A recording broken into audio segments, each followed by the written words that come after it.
Good afternoon, everyone.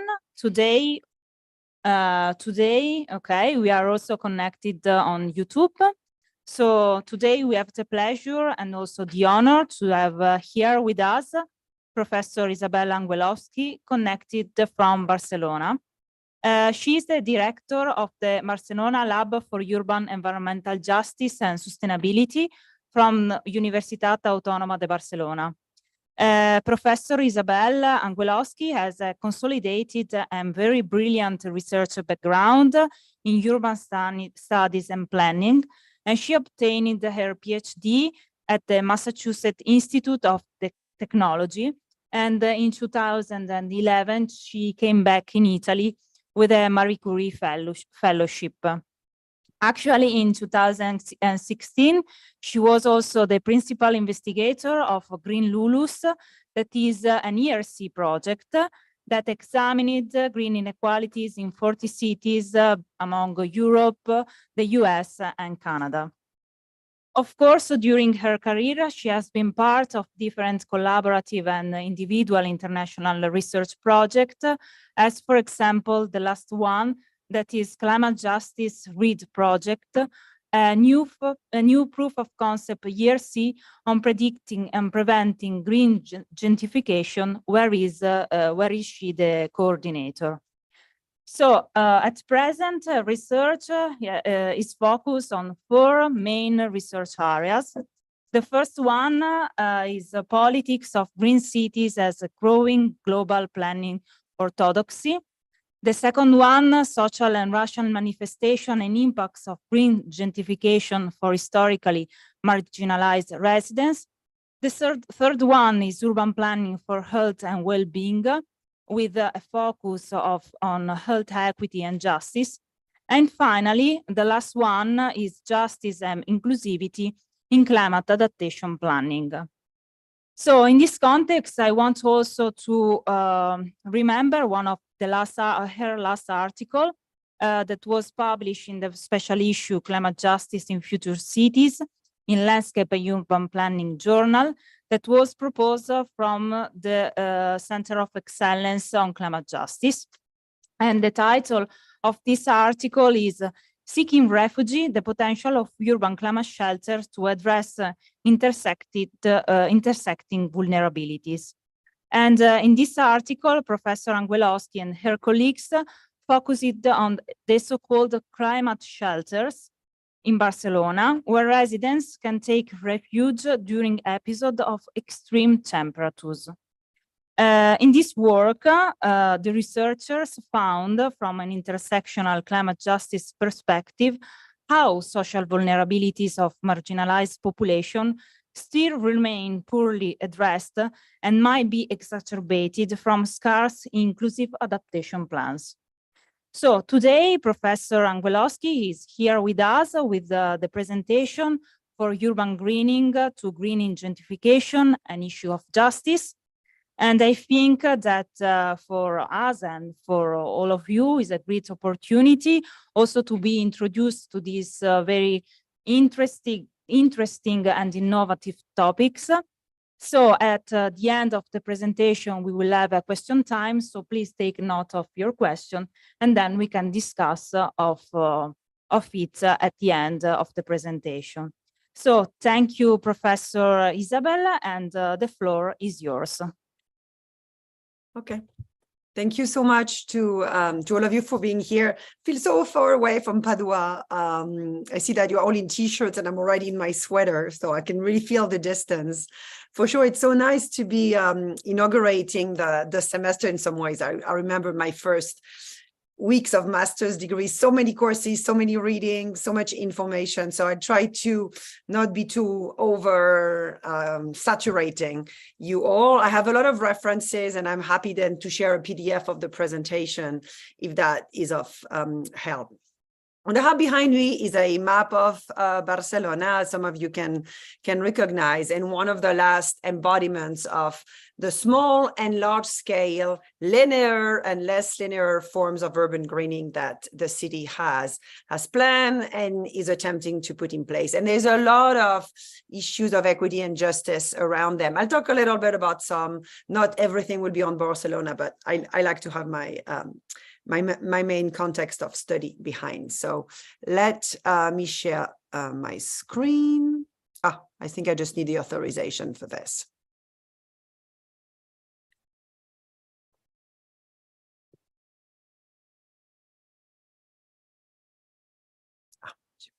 Up. Okay. All right. Thank you. Okay.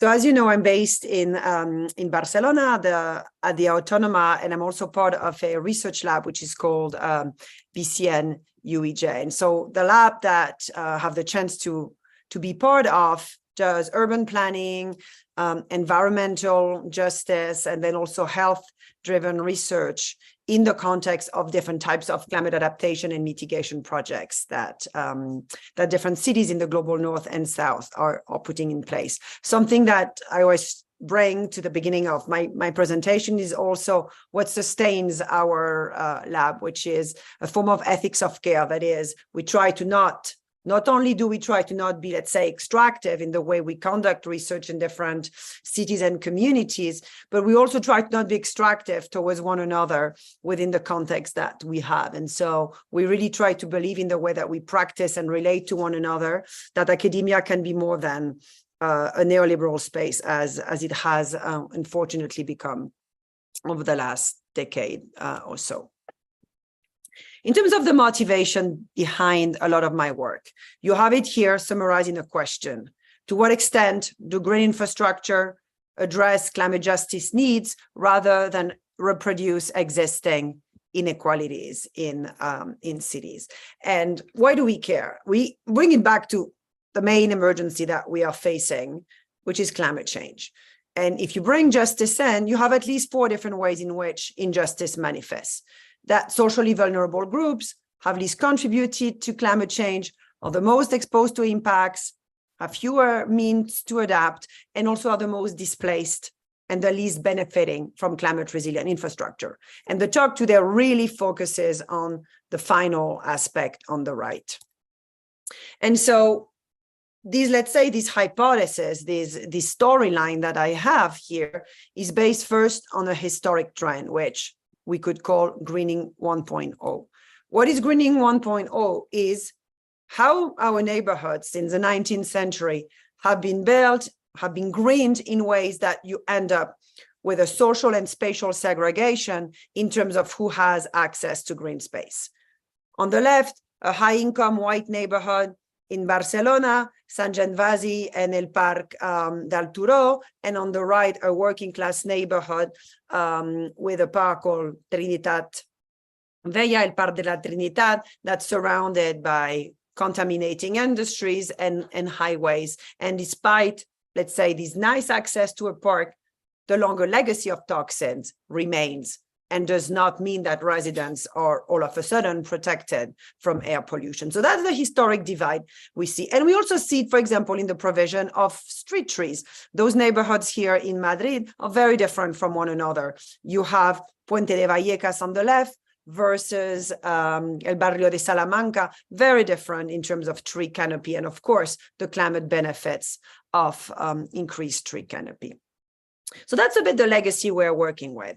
But then in the last decade or so, we've seen a process that I call greening 2.0, which basically consists in the large-scale adoption of green infrastructure because of their multifunctionality by cities, and also the fact that they tend to represent low-cost solutions. That doesn't mean that dikes, that doesn't mean that other forms of hard infrastructure or seawalls are not existing. But what cities brand themselves around and what cities articulate their climate resilient work around is a diversity of green infrastructure. And when they do that, they build a lot of their work on, for example, environmental epidemiology research, which tends to show the nature benefits for health, or the benefits of nature for physical and mental health, for example, for improved sleeping rates or for lower death, especially in the context of hotter summer days. So yes, there are definitely empirical work that sustains why to choose green infrastructure and why supposedly the benefits of new green projects are meant to be wide scale. But that doesn't mean that in practice, today or tomorrow, those benefits will be realized for all.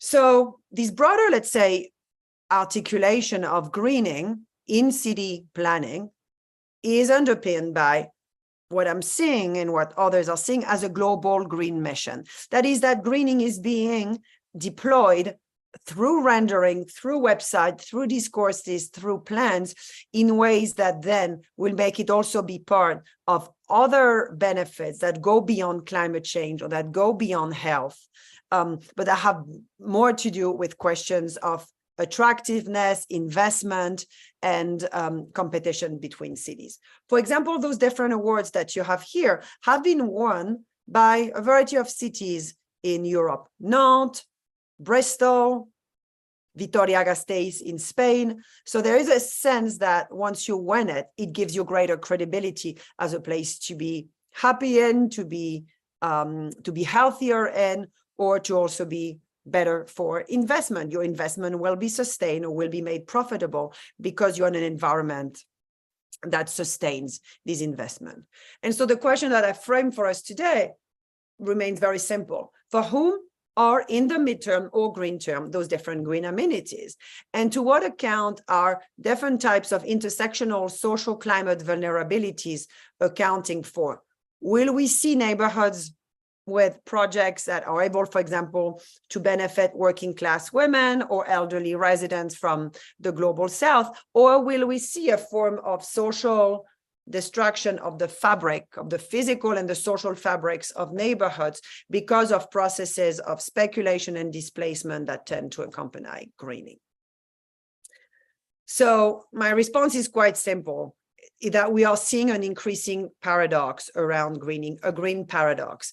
That is that in globalizing cities, in large-scale cities that are influenced by competition, investment, urbanism that is attractive, let's say, internationally, we end up seeing a divisive access to protective nature through dynamics of displacement and segregation.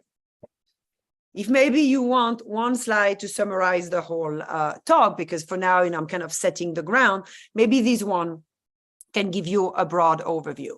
So you have, on the one hand, urban greening 2.0, which is preceded by different processes of gentrification and exclusion, which might directly, themselves lead to the displacement of residents.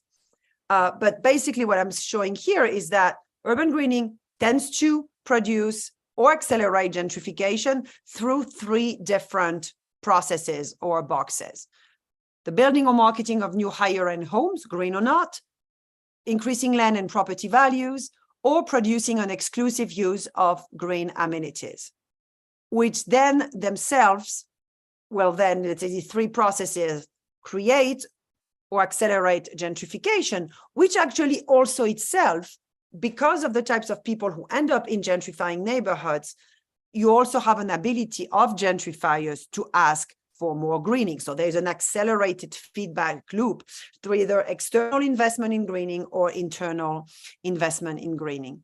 At the end of the day, what do we see? We see a segregation of residents who have the least means to stay, who have the least abilities to withstand higher rents or higher property tax or higher sale prices, to, in general, grayer and less climate secure neighborhoods for the production of some of what would some call green sacrifice zones. So again, to summarize, who are the main actors here? I think you see private developers, builders, and real estate agents.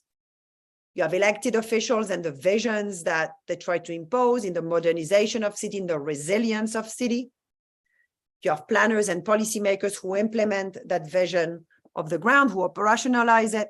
And then you also have the private residents themselves, the gentrifiers, who are able to lobby for new rules or new green spaces themselves. So at the end of the day, with the 4 dimensions in waste, displacement, and dispossession of more marginalized people are taking place: physical, financial, aesthetical, and social cultural. And what my goal is to do here is, over the next few minutes, to touch upon the manifestations. How are displacement and dispossession manifesting in these different ways? So these are the places where I will build some of my remarks now. Mid-sized cities in North America and Europe, some with a long history of urban, economic, and spatial growth. Barcelona, Austin, Atlanta, others with a more, let's say, recovering industrial past, Sheffield, Dublin, Cleveland, Milwaukee, and others with kind of a varying trajectory, a trajectory that already is, let's say, beyond post-industrialization and short-term growth, like Philadelphia. All right, so physical displacement, and what are we talking about? What we try to measure here is, how does greening drive gentrification? Gentrification is our outcome variable. So what we want to say here is that, okay, if you look at the quantity and the location and the years in which green spaces were built, in a subsequent future periods, those will have contributed to gentrification. So what we've done is research from the 1990s to the end of the 2010, looking at how and where has the creation of green spaces. I'm talking here about urban forests, gardens, community gardens, parks, and recreational areas. How have those all together contributed to gentrification? Super important here is that gentrification is not just, for example, the increase in the number of college-educated residents or the increase of high-income residents. It is actually a combination of those together with increased housing prices. That is, to actually find gentrification, we need to have a combination of variables that come together. Not just one. It would be too easy to just say, okay, we have all of a sudden more people who've gone to the university, that gentrification. No. We have to have a combination of characteristics that will show displacement, that will show exclusion of people. Okay, so that's a picture that you can find on an article that we published last year, and I'm trying to be very short here. What we try to demonstrate is that there are different patterns of gentrification. So if you go, for example, to the one in the red box, what do you see? You see that we find in a variety of cities, green gentrification only in the most recent period, that is the 2010, that is Austin, Montreal, Nantes, Copenhagen, or Detroit. So for example, take Nantes, one of the greenest cities in Europe, if not maybe the greenest. What you can see is that when green spaces were built in the 1990s, that didn't produce gentrification in the 2000. And where green spaces were produced in the 2000 themselves, they were not creating gentrification towards the end of the 2010. But when you actually take all of those green spaces together being created and the most recent gentrification, you can actually see that there is a relationship. That is that it is only recently that gentrification has been created by green spaces through, let's say, a process of accelerated and aggregate greening that produces gentrification. Then you have other examples, Barcelona, that you see a little bit above. You see what we call sustained green gentrification with recent increasing impact. That is that green spaces produced in the 1990s, little by little, created gentrification in the 2000s, but then the gentrification has become higher up. So let's say more and more areas were concerned, more and more inequalities have been created in the city, partially driven by greening. And that aspect, let's say that acceleration is only worsening over time. So just some things here and there in this figure. Also, in a way to do a summary of what we found 3 different types of role that greening can play in driving gentrification. You have one on the left that we call subsidiary, that is that okay, there is gentrification happening at the citywide level in those cities. If you go to Washington, D.C., it's the entire city from Capitol Hill to H Avenue to U to Adams Morgan. It's everywhere in the city. And what we say is that there are other drivers in addition to greening that produce gentrification. For example, commercial rebranding, real estate development, or new transit lines. But greening plays also an accelerating role. Then you have cities in the middle that we call integrated green gentrification. That is that it is greening together with, for example, new transit lines or new real estate development, that integration of mobility, real estate, and physical infrastructure change that drives gentrification altogether. And then finally, you have cities where greening is the lead driver of gentrification, for example, going back to Nantes or being Copenhagen or Vancouver, those very, very green cities around which an identity has really been created and branded internationally. Okay, so that's one pattern. Then we also looked at financial displacement. That is, what are the types of dynamics of speculation and of rent being accrued to only some elite groups? That also is a form of displacement. So for example, one of the early studies we did was looking at, okay, which ones are the cities, or to what extent is urban green branding a part of a city identity? So we looked at different publicity materials, different plans, different websites, etc., and dissected the extent to which greening was present. And then we counterposed this to cost of living in cities in North America and Europe. And what we found is that in 99 cities, there was a high statistically significant association between cities that had high levels of urban green branding and high levels of unaffordability. That is, that there is a huge price tag associated to, at the same time, bringing or branding your city as green. Vancouver being the epitome of this, as you can see at a picture of Vancouver on the right. What we also did was to do a study of developers themselves and real estate investors, trying to understand the role that greening plays in their marketing and their investment strategy. And what we saw is a form of green term and urban green grabbing. That is, that investors and real estate professionals and developers are able to extract discursive and material value from greening. That is, that they can market, they can advertise, they can sell the developments that they built next to greening for higher than if there is no necessary green space next to them.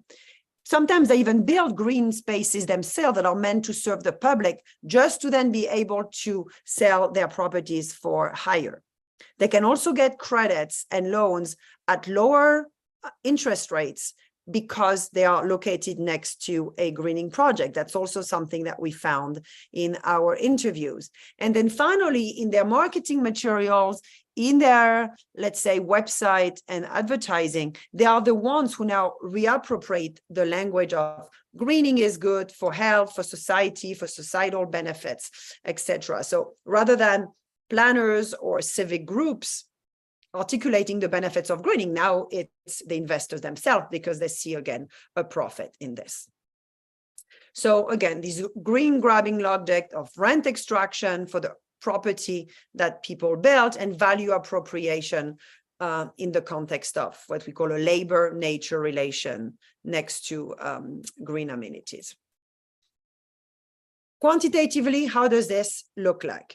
What we've taken is, based on our original sample, we were able to take 26 cities in which we were able to see everywhere that greening was taking place. Again, this geolocation of greening counterposed with, let's say, studying the impact of all of these different greening on real estate investment. That is, looking at all of the different types of new real estate projects that cities over the last 30 years have welcomed. What we find is that there's a greater number of cities with a positive relationship between greening and development than the opposite.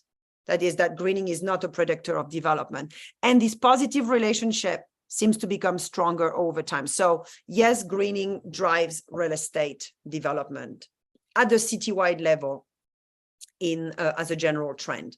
This is, for example, a summary of that. So where do you see that relationship take place? If you take the column on the left, you see that greening predicts development in the 1990s in Atlanta, Milwaukee, Seattle, or Amsterdam, like places with a strong, greening investment relationship. And over time, there is a greater number of cities where this relationship takes place. For example, greening and development in the 2010, you see that relationship in Atlanta, Milwaukee, Louisville, Montreal, and Copenhagen. And then taking green space from the 1990s and 2000, predicting development in the most recent time periods, you see this now in a greater number of cities, which is 6 of them: Milwaukee, Louisville, Seattle, and Amsterdam. You'll tell me, wow, but you have a lot of white in this table, you find a lot of non-relevant relationship. That is true. But what is also true is that we're looking at citywide. That is, again, not just a local manifestation, but as a citywide level, does greening predict development? In general, this relationship is more positive than it is negative. So complexifying a little bit, what do I mean here? I mean that sometimes greening predicts development, and there is gentrification also in the mix. That is, that these are cities in which greening also predicts gentrification. There are green gentrification cities, are the ones I showed you at the beginning. That's an example of it in Porto Alegre with the creation of Germania Park, or Diagonal Mar Park as an example of, let's say, a local example of this citywide relationship. You can see the glitz, you can see the glamour, let's say, around greening.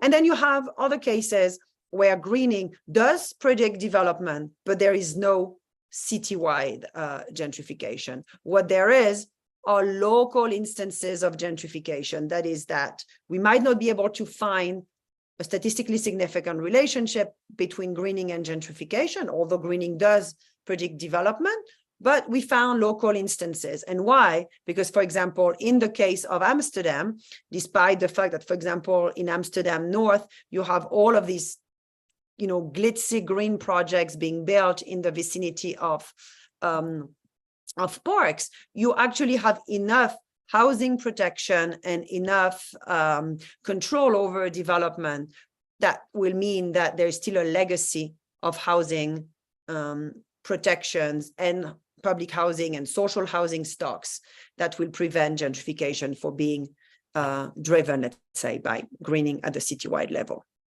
Okay, so that's the most, let's say, complicated part of the presentation. Then let's look at the social cultural dimensions of displacement. How does green gentrification manifest?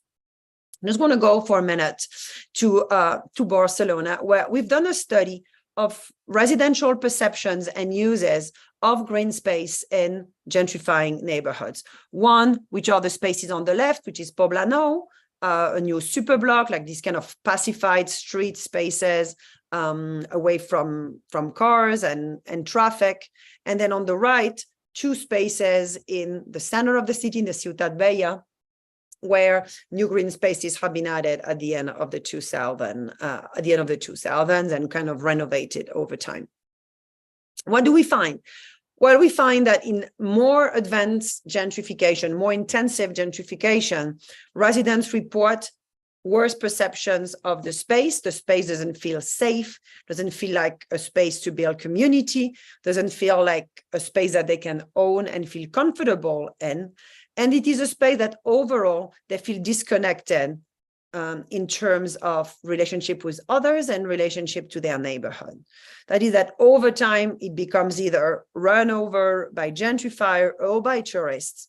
And when they are tourists, there is a pervasive relationship with street crime and with a sense of feeling unsafe in your neighborhood. So that's the way in which these social cultural displacement manifests.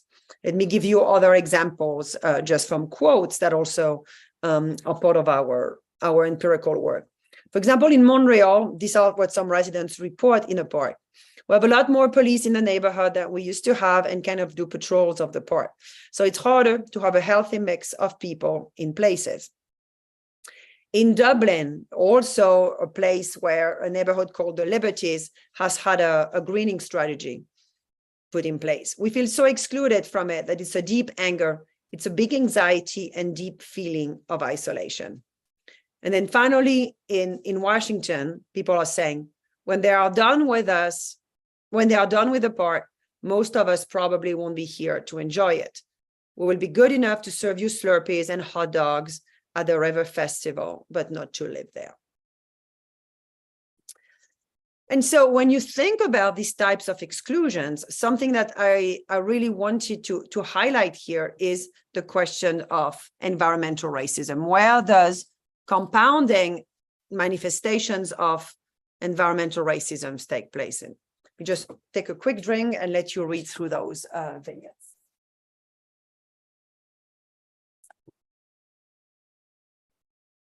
All right, so we see, we see 6 different manifestations of environmental racism. Let me just put a quick definition as a parenthesis. Environmental racism is the ways in which race is the primary drivers of environmental injustice. It is the main marker that shows how different groups are most exposed to contamination, to climate impacts, and at the same time have least benefits from or are least able to access environmental goods and amenities. So what do residents report when they say, okay, green gentrification is also about compounded environmental racisms?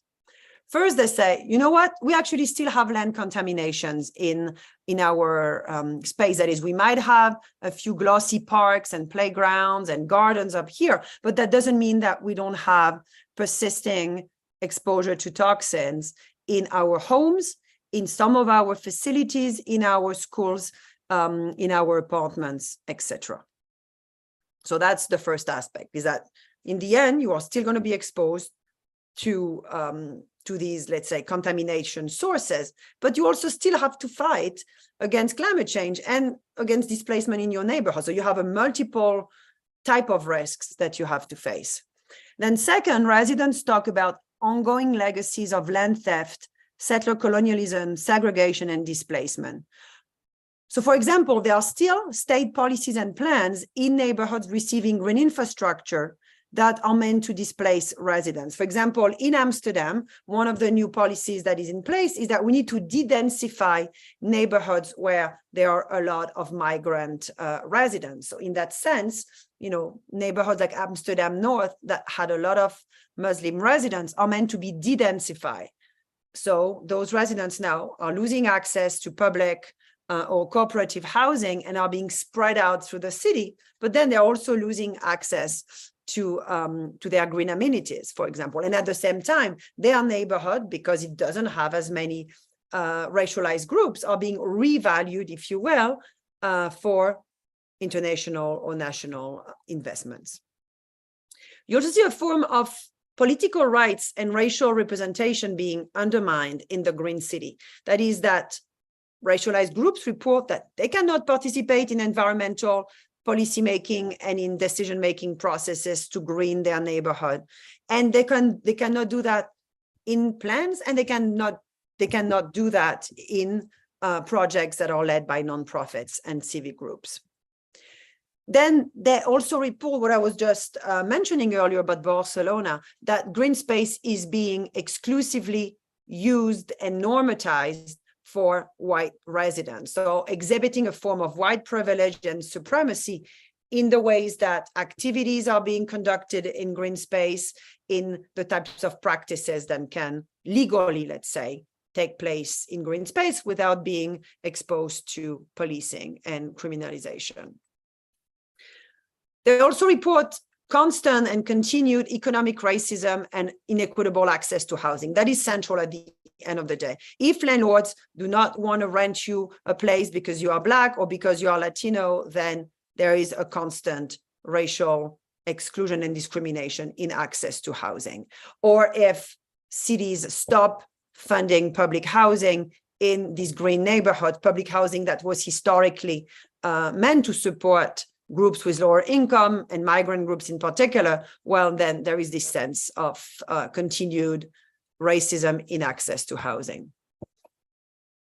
Then we also see a constant territorial stigmatization and post-colonial ghettoization in greening neighborhoods. That is, that neighborhoods are still being identified, marked, stigmatized for what they are branded as, which is a migrant neighborhood, a Black neighborhood, and thus receiving lower public investments and resources, even if there will be these glossy green projects here and there.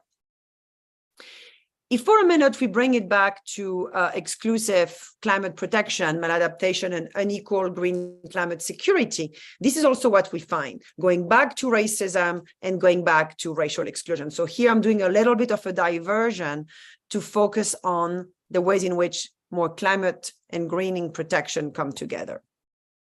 What we see here is that if you bring it to climate gentrification, working class and racialized minorities will be those experiencing residential and social displacement from green climate infrastructure and associated gentrification risks. For example, if you look at this map of Philadelphia, which is also part of our recent studies, you see the areas in red and on the left, and the areas in, let's say, dark orange on the right, as the census tracts toward which Black residents have most moved from 2000 to 2016 on the left, and Hispanic populations have most moved from 2000 to 2016 on the right. And at the same time, the dots are meant to represent the percentage of an area by census tract that has received green resilient infrastructure. And you can see is that the areas with the greatest let's say, density of urban greening are those census tracts that have actually lost Black populations on the left and Hispanic populations on the right. That is, that those are the areas that have gentrified over time. So again, here, we see how unequal climate protection and gentrification and racial exclusion are all coming together. I'm going to pass that quickly. So to summarize a bit, also going back to climate change, what residents are seeing and perceiving is that it's great that we are having some climate protective infrastructure in our neighborhood, but the neighborhood is becoming more expensive and unaffordable. It will continue to be like that, and we will continue to be displaced. The resilient infrastructure are not meant for us, but meant for others, especially because more upscale developments are being built around them. And there is a sense that overall, beyond those green projects, there is still an unequal access to green space and benefits within their neighborhoods. And you find this type of impacts, especially this physical displacement in these four places that we've studied in greater depth: Boston, Philadelphia, Amsterdam, and in Barcelona. That's what I was saying. So at the end of the day, just to summarize, in general, if you think about what is a green sacrifice zone, this is an area that Zographos and Robbins have conceptualized as the areas that will be sacrificed by the energy transitions because of resource extraction, because of green energy infrastructure that we needed to be built thanks to materials that are in those sacrificed areas. But here, I would call this a different forms of urban green sacrifice zone versus certain communities and neighborhoods come to be sacrificed and deprived of protective nature or lose access to protective nature so that others can actually thrive in them. In the final part, just for a few minutes, because I know I only have a few minutes, I wanted to touch a bit on what are the alternatives to this very gloomy scenario I realize that I have laid out. What are policy planning and community tools towards climate justice and anti-green gentrification? This is a report that's available on our website for free called Policy and Planning Tools for Urban Green Justice. You can find it, and we we published it together with international organizations, where we looked at different types of financial, land, participatory tools that have two roles: to not displace residents and to ensure that greening can be inclusive. And so these are just a compilation of some of those. For example, community land trusts, inclusionary zoning as a percentage being dedicated in a new development to public or social housing, but it needs to be mandatory, effective, and ambitious. Most American cities either have none or have it at 10, maybe 15%. You don't go very far with that. Nantes in France has it at 56% of that. So that's a whole other dynamic, because it means that more than half of the new real estate developments include social or public housing. You also have rent control or rent decrease measures.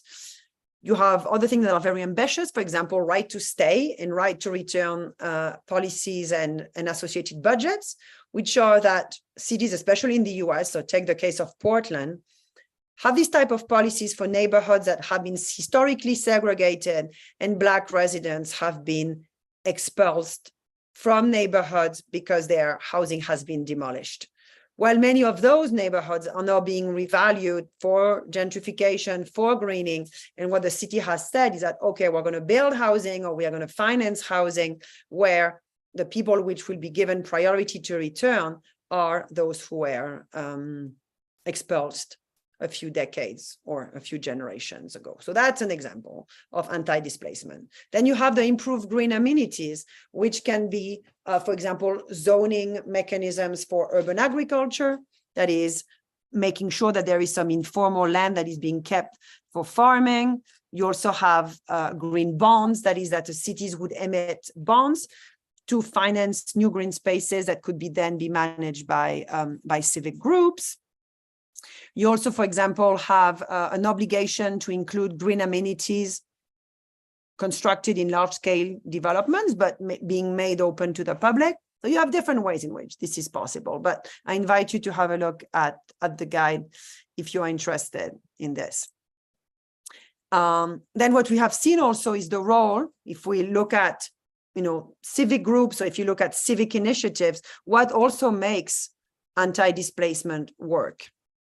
And here, what we see, and that will be one of my final slides, is that you have two different types of civic actors: non-profit groups that come from housing, conservation, economic development, or pro bono specialists, and then residents and activists themselves, who will build, as shown here at the bottom, three different types of capacities: social, economic, and political capacity of, let's say, exposed residents to displacement in order to strengthen community infrastructure. So just to give you an example, Portland, Oregon has a really wonderful group called the Cully neighborhood.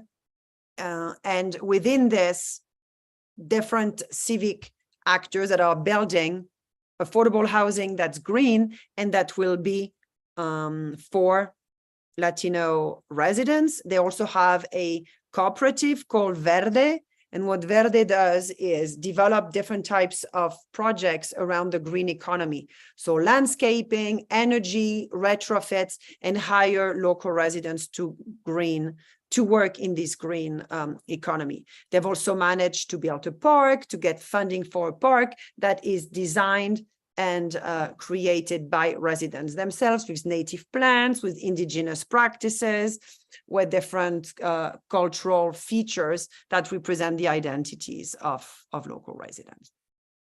So I want to stop here and then point to you some of the tools through which you can maybe get a bit more familiar with some of these very dry information I was giving you. One of them is, if you have a look at our documentary called The Green Divide, if you go on our website, you'll see it. It's www.bcnuej.org/The Green Divide. We also have a book that I'm happy to send as well, called The Green City and Social Injustice, which are narrative ways to count the production of green inequalities over time in Europe and North America, the ways in which resistance has been built, and the types of policy plans that cities have managed to put in place to address green inequalities. And so we have like 21 examples from the cities I just mentioned. Okay, thank you very much.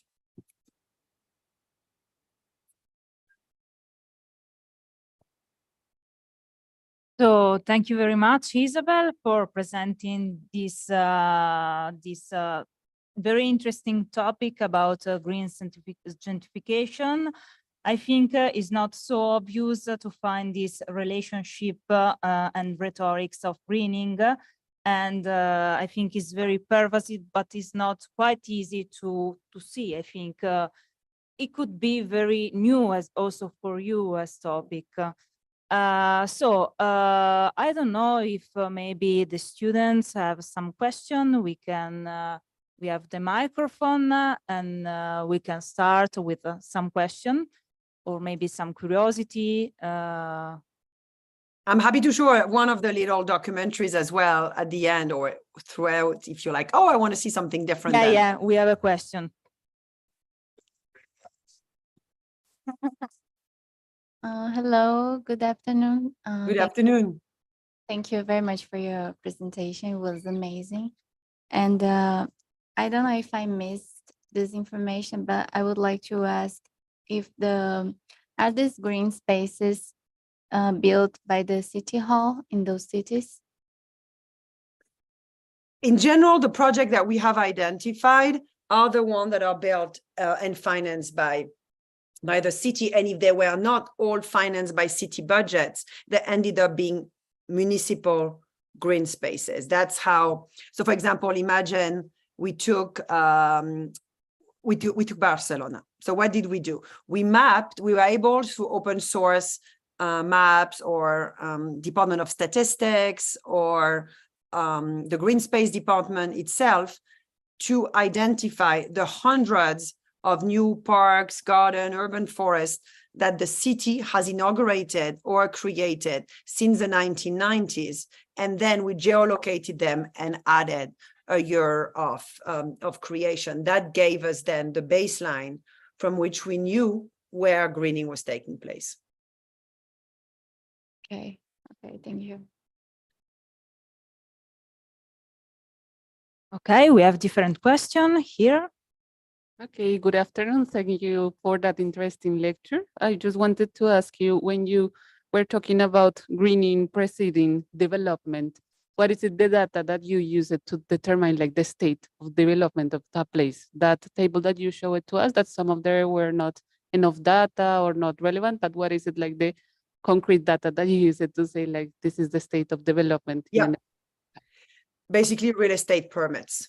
So either permits or licenses is what we use, and we were able also to geolocate all of these projects in the city. And most of them were available through cadastral data, through registries of property. And so that gave us a sense of where these projects took place and when.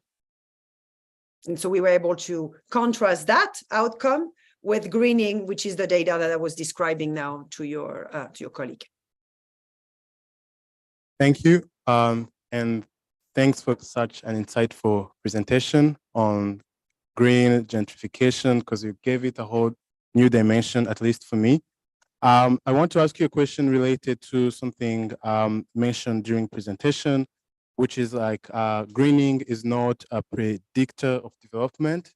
So I would like, curious to know, maybe it's not your area of research, maybe I want to put it in the context of developing countries, where for the moment we have green spaces, but with development, we are likely to get new infrastructures like colleges needed by the community. So I'm curious to know how to navigate this, how like developing countries can marry an urbanization and also the green spaces. So I'm curious just to know what is your opinion on that? Thank you. Yeah, No, your question makes me raise my attention to something I was not clear about. When we talk about real estate development, we talked about housing. We looked at residential projects, so not at other types of infrastructure. And what we also looked at was market price housing, which tends to be higher income housing. So that was a bit our marker of the ways in which real estate investors react or position themselves vis-a-vis greening. We didn't look at schools, or we didn't look at hospitals. That was not something that was part of it, because those tend to be, financed and built, let's say, by the city, and they don't have a residential use at the end of the day. They don't play a role, in gentrification. I mean, what we see the most in the global south, honestly, is that under the name of climate resilience, entire areas that are in the flood zone or exposed to storms, or in drought areas, are being erased, all of these informal settlements. And at the same time, higher income buildings that were built in those areas that now are being declared illegal are not being cleared out. So there is a bit of an unequal enforcement of land use regulations that is quite striking. And then, there is not, when people's homes are being demolished, they are not being replaced by homes somewhere else for them, or sometimes they are, but very, very far away. So these unequal, enforcement. The rich can stay, but the poor have to go. I think what's valid for both the global north and the global south is that it's great to have greening. That's never something we will contest, but you need, even before greening is announced or even greening is built, to have really strong housing provisions for public and for social housing in place. And you cannot dismantle them the way, for example, Amsterdam is dismantling them. It's reducing the middle class and creating more and more enclaves of higher end housing for the wealthy. So that's, the housing needs to be part of a greening policy, and it's not. That's what we find. Okay, another question.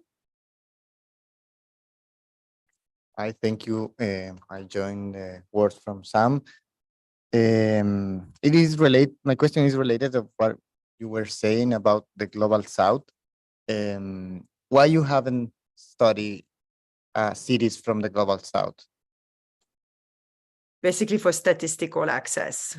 We needed the data that was at the census tract or the block level, and we needed it in a very consistent way since the 1990s, because we wanted, to really see green gentrification is a question of time impacts, impacts over time. And that type of data, at least when we started the project, was not available in a consistent manner in cities in the global south. And also, we wanted to do it at, the citywide level. So sometimes that data was available for one or two projects here and there. And so some of my colleagues, for example, Pedro Torres at the Universidad de São Paulo has done this type of work at the local level. So looking at, new parks, for example, in São Paulo or in Porto Alegre or in Rio, and what happens to gentrification. We've done it in Medellin or in Rio as well, looking more at the qualitative nature of the change. But the large-scale analysis we did, we couldn't do it for statistics access in the global south, unfortunately. Thank you very much. Another question here. Thank you for your presentation. I wanted to ask a question about the intersection of greenwashing and development. Like, I have a very specific project in mind. I live in Athens, and we have all these projects that what you said, and you showed us some plans as well, that show all these green areas that are in some cases disproportionate to what actually happens.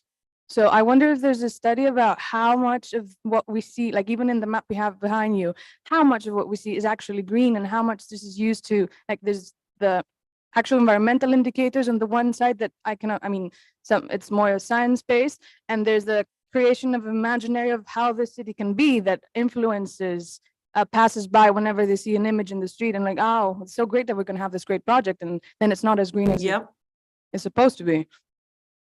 So I mean, my question is there any, do you have any input on this? Do you have an idea? Is there any study? I think it's a super interesting question, really, really important, because that's the way that a city projects itself internationally, in conferences, in networks, in meetings like the Covenants of Mayor or C40. So it's great for the city to have that as a marketing tool. But I think what's really interesting, as you said, is that, I mean, okay, you see the map behind me? A third so far of what I'm seeing maybe has been put in place, because since then there was a change of mayor. There is a lawsuit against the previous mayor who supposedly has used subsidies at Anguelovski from the EU to build urban greening. And that, is considered fraud in Spain, which is absolutely insane to me. But, so there are different obstacles in the implementation of the green. In Boston, it's quite, the picture I was showing, the very glossy green, I think it's quite being executed. You could call it fortunately or unfortunately.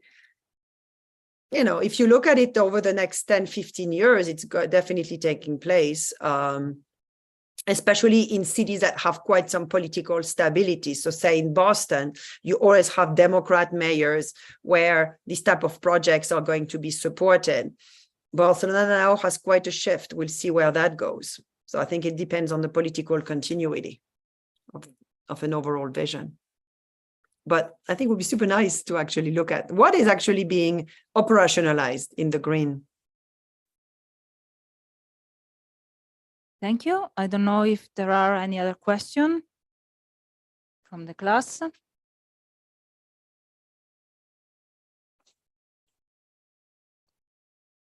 Hello, Professor Isabelle. My name is Salvatore Papalardo. I'm a geographer. I have just a quick question. Perhaps I missed some points during your presentation, but did you find your global studies on cities some virtuous example or some best practice of how to include in greening to avoid gentrification and so on? There is something that we can look at as a model? Thanks. Yeah, no, for sure. So towards the end, I presented a bit the example of Portland, this Cully neighborhood, which is historically a neighborhood of Latinx immigrants and now residents. And there's a lot of work around civil organizing, training of Latinx residents to work in the green economy that is sustaining change in Cully. So, there are all of these green housing buildings that are affordable being built, new parks, new types of building retrofit, because that's also part of the greening, right? How to make homes more energy efficient or more protected against floods or against heat. And so the green economy, like when you have residents themselves that are able to earn money and to earn good money, repairing, improving the physical space of the neighborhood, maintaining this green infrastructure, and also doing home upgradings, that's a nice virtuous circle, I would say, because the money is also not going to banks and to international investors. So that was, I think, a nice example. In Washington, D.C., there is a project called the 11th Street Bridge Park project. Again, write it in the chat, 11th Street Bridge Park. Actually, I have it in my slides, so you can see it in my slides, where there's an equitable development plan that was built before the park is being built, which hasn't started yet, the park. So that's how to make the equity take place before the greening. Then you have Nantes in France, which even though has accelerated gentrification, I think it doesn't have as much physical displacement yet, because the gentrification is taking place in a lot of empty land. And as a result, it's densifying and changing the demographic compositions. But migrant and ethnic groups are not being displaced because Nantes has very strict public housing provisions and social housing provisions. So that's also a really good example.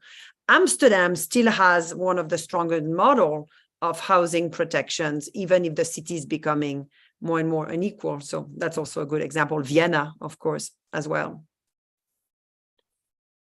We have a question. Hi, thank you so much for your presentation. I wanted to ask if you ever consider in any of your studies students, because I feel like more and more often students are living in like a housing crisis. So every time we move, we tend to get worse housing conditions, and perhaps is this related also to green areas? Thank you. Yeah, no, I think you make a really good point, especially because many of those cities are also globalizing cities with large universities with them. So you have two forms of students, I would say. Go back to the case of Barcelona or Bristol or Dublin. What you see are, on the one hand, international housing residences built by global real estate groups that are giving packaged room, food, gym, and internet for like 1,500 euros or 2,000 euros. And these are mostly inhabited by high-income students from either the global south, Russia, the Gulf, or North America. And so if I consider those groups and I put it in my studies, the more of those residencies you have, the more of form of gentrification you have, based, let's say, on the income of the students. But then you also have the group that you mentioned, which are highly vulnerable, highly displaceable, and honestly very difficult to track, because how can I explain that? First, I don't remember, but I don't think we had student or not student as one of the occupations. We divided occupations as one of our indicators of gentrification by, let's say, the type of income that they were, let's say, supposed, and we were crossing that with income. So it's not that student we passed it out, but that's a good point. But what we noticed is that students don't stay long enough, or because their contracts are not very long, or they are not registered in the statistics. So it's very difficult to track them, and many don't live with formal contracts. So it's very difficult to track those groups. I would say you have two groups of students there. One very vulnerable, and the other one very empowered. Thank you very much. I think we have the same problem here at the University of Padua. For example, one of our colleagues 2 years ago worked on green spaces of the University of Padua, and they tried to monitor and to track the students, but also the university didn't know about the students. So it's very difficult. I know it's it's not a good thing, I know about it, but the problem is that not the university know about their students. For example, here in Padua, the majority of students are in private houses. We don't have campus. We have only one way. So it's very difficult to understand where students are located. Most of them, they don't have the residency here. So it's also difficult to understand where they are located. For example, we are managing some maps with the income of the people, and for example, in our opinion, the most centers neighborhood should be the most rich, but actually there is one of them where there is La Specola Tower. That is actually the more low with the income. And actually it's quite difficult to understand why there is this difference in these neighborhoods. And we think about the presence of students, for example. Yeah. So we know that we also think that it's difficult to understand about students. So thank you very much. We have another question. Yes, of course. Thank you very much. I was wondering, when discussing like the relation between greening and gentrification and hence displacement, did you consider how centralized or not centralized was the greening process? Because I would imagine that if, for instance, a city also at a municipal level would approve some, let's say, greening measures, so that these would be spread around evenly, so that if we would conceptualize the city as divided within districts, each district would be green, so to say, at the same level, then I would imagine that you would push towards a way in which the city becomes more of a hive rather than a super centralized city in which maybe you end up concentrating, well, services and industries, and maybe then green spaces all in the same place. While if you were to plan greening instances as something spread around per se, so that every district would be greened with the same, I don't know, percentage, then you would avoid this kind of tendency that was the one being shown in the map in which, yeah, it was that Black minorities and Hispanic ones were concentrating in the same part. Because Yep. then you would just green the whole city evenly, kind of. I don't know if you, ever stumbled across this kind of, reasoning. This is a super important and really interesting point that you're making, because it goes back to WHO objectives, which is that everyone should live within a 400 meter of a green space. And so many cities are saying, okay, our greening is not going to just be looking at addressing inequity, which is what you are saying in some ways, but is about greening everywhere, so that at the end of the day, everyone lives within 400 meters of a green space. Going back to Nantes, Nantes is like that. So it's called a city in 100 gardens. That's how it calls itself. It has a huge amount of small, big green spaces, connection, bike lanes, riverbanks. I mean, it's pretty incredible. And in that sense, it doesn't have as much as a flagship effect, let's say, of the green, except that if you are in a more center neighborhood, as well as a more gentrified neighborhood, which actually Nantes tend to be the same, you have access to a multiplicity of types of green space and multiplicity of sizes, which makes your neighborhood very, very attractive. But I think your point is extremely well taken, because you have cities still that are only building where historically there is a greater need, but then that's where gentrification is going to be directed to. So it's a nuance between equality and equity. Thank you. I don't know if there are any other questions from the class. No? Maybe I have another question for you. So about the people that you study, the disadvantaged people that you study, that are most affected by these plans and this green gentrification. If you can briefly talk about women's situation. Thank you.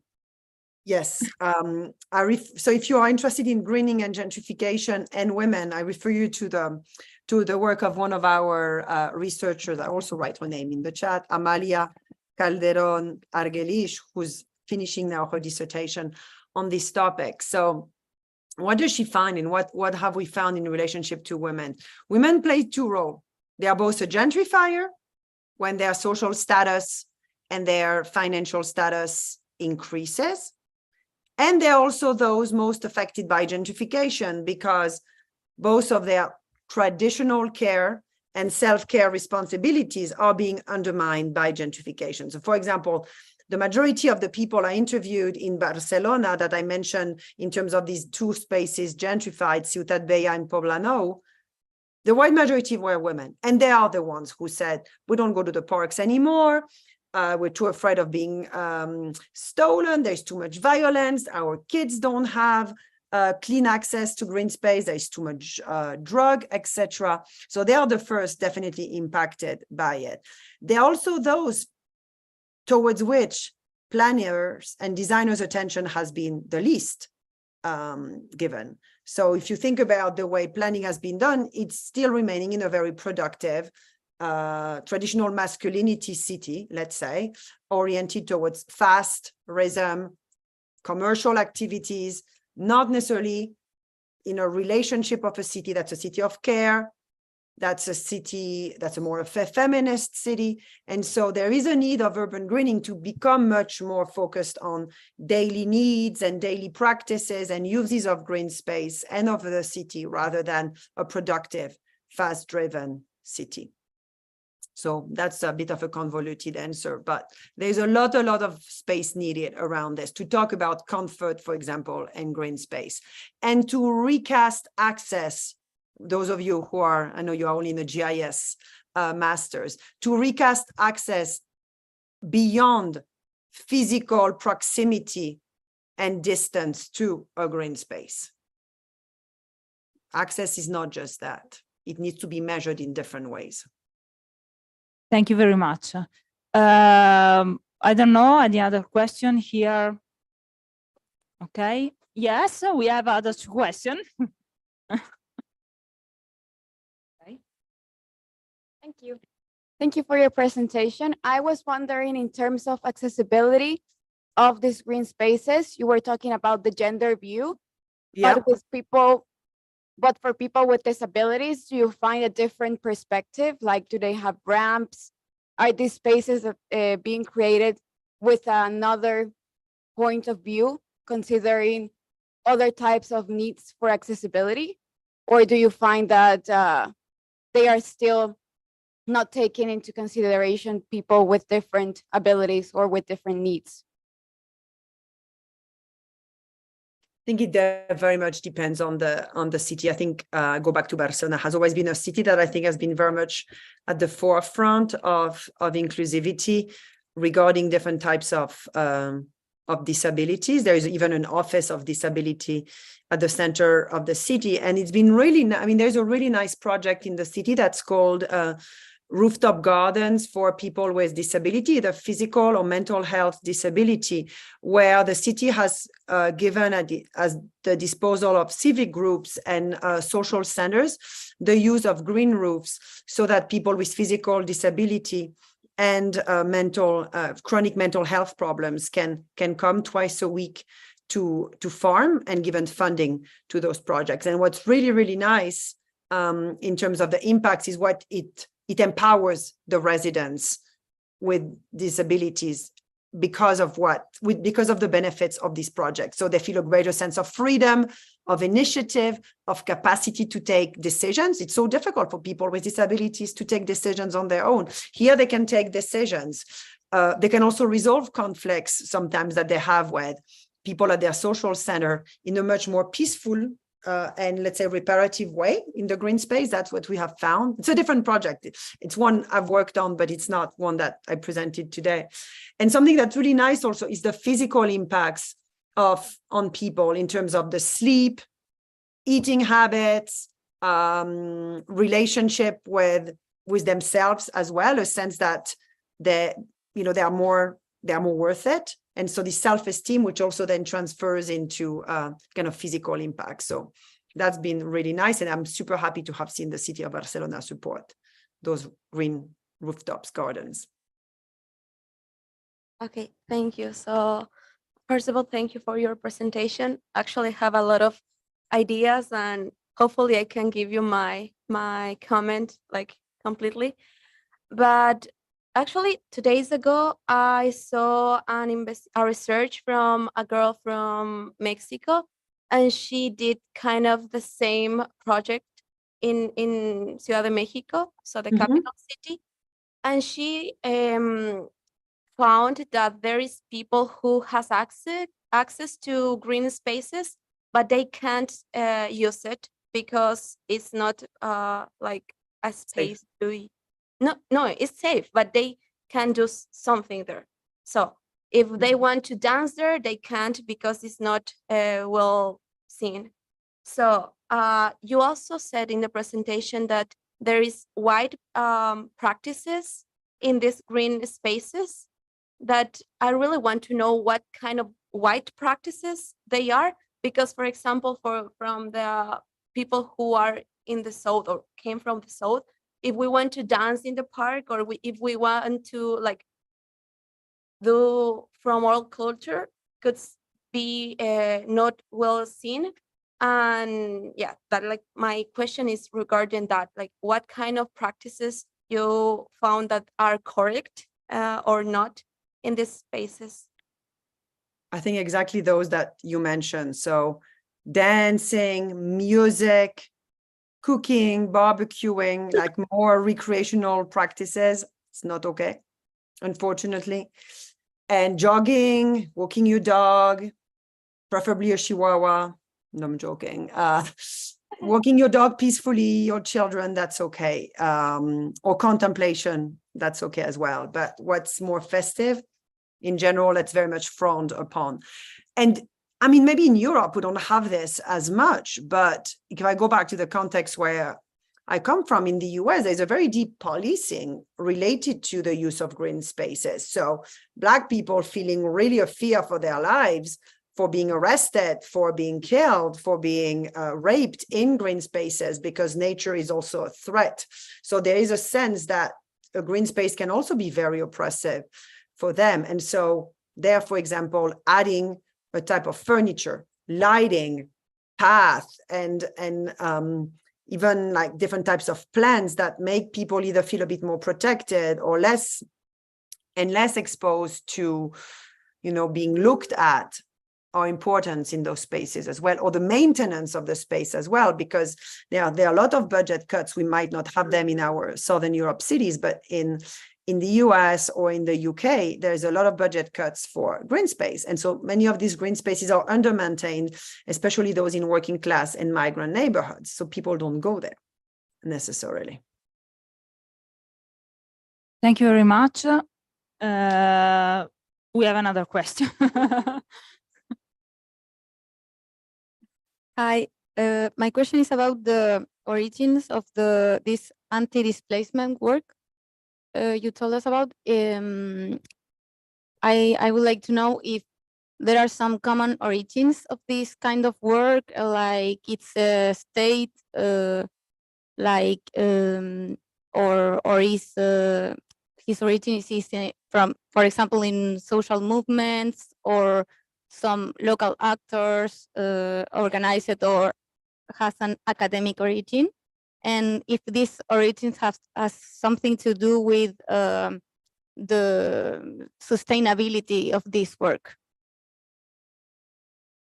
I think I would say it depends on the political context of each space. So you take the cities where we find greatest social justice embedded into greening, those have a very strong presence of the state in housing provision, public housing provision, support to cooperatives, rent control, provision of many rental units to working class residents, Nantes, Vienna, Amsterdam, you know, even Copenhagen.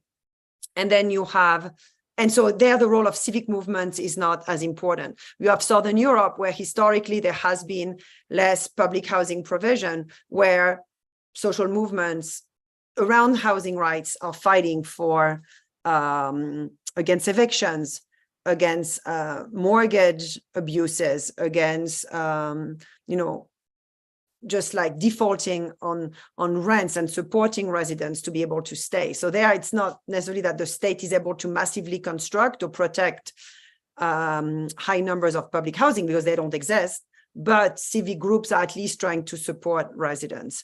And then you have North America, where depending on the cities, you have a lower or higher stock of public and social housing, but unfortunately, many of the municipal housing associations are dismantling and selling housing stocks to convert it into for-profit stocks. And there, what you see is the resistance from tenant, so, you know, rental associations, anti-displacement groups, racial justice groups, Black Lives Matters, etc., to contest the displacement of residents, to contest the loss of homes, and also abuses around mortgages and evictions. And sometimes are also able to get money from banks, from local credit unions, also from the municipal government, to build affordable housing units. Some that are integrated in tools such as community land trusts, and others that are just, let's say, buildings in neighborhoods that end up being protected. So I think it kind of depends. Thank you very much. Maybe we can stop here. Maybe I have one last question for you, just a curiosity.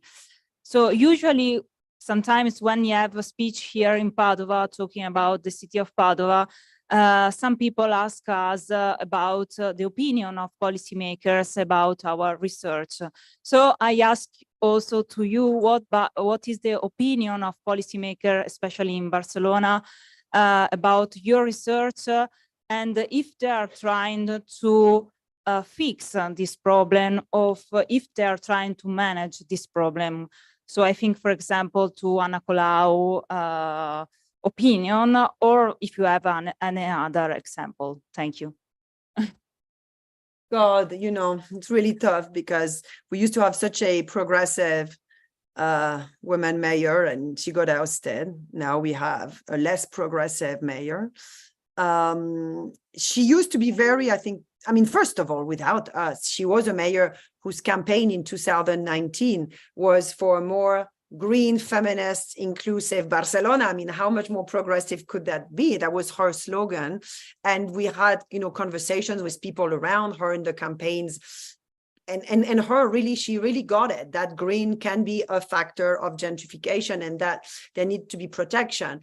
And it was amazing, you know, the access we had to the municipality, to the green office, to the feminist agency that there is, to the disability office. So it was really, really a very fluid relationship. The new mayor has been only there for 3 months, and Spain is a little bit in a limbo situation now because we might have a new government, probably a left-wing government again. But let's say Colau, you know, she's out. She probably is going to remain out. And so in that sense, how can we work better with a new government that's much more sold to real estate, construction, tourism, marketing the city? So I don't know how that's going to play out. In some ways, we have more access and continued access to American planners and elected officials because the language of racial and environmental justice has been present for the past 20, 30 years in American cities. And so in that sense, you know, how climate change and how greening displaces residents, and at the same time, cities are becoming more and more expensive and unaffordable in terms of their housing, is something at the very center of the discourse of mayors and has been for decades. Now it's also the Wild West, right? The developers are funding public officials' campaigns directly. So it's also a much more difficult relationship to break, I would say. Okay, thank you very much. Thank you for your presentation. I think we can stop here. And if you have any other question, maybe we can collect some question and ask to Professor Anguelovski. And thank you very much again for the presentation. Thank you to you. I just pasted in the chat the Green Divide documentary. If you want to have other people talk about it than me, that would be nice. Thank you very much. Thank you. Bye. Ciao. Bye-bye. Have a good end of the class.